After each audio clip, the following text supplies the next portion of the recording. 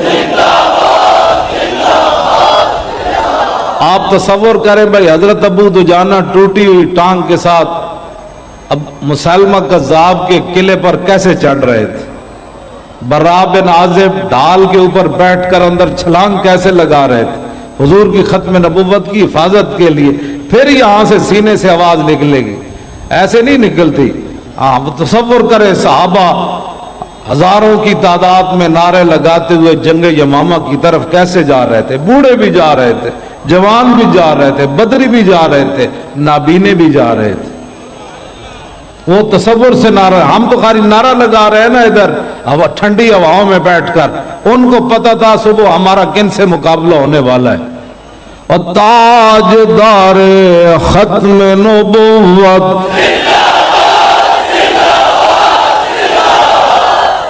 اور بھائی شیرو وہ جو پیچھے ہو سارے اسی طرح آواز نکالیں جس طرح یہ پہلے لوگ آواز نکال رہے ہیں۔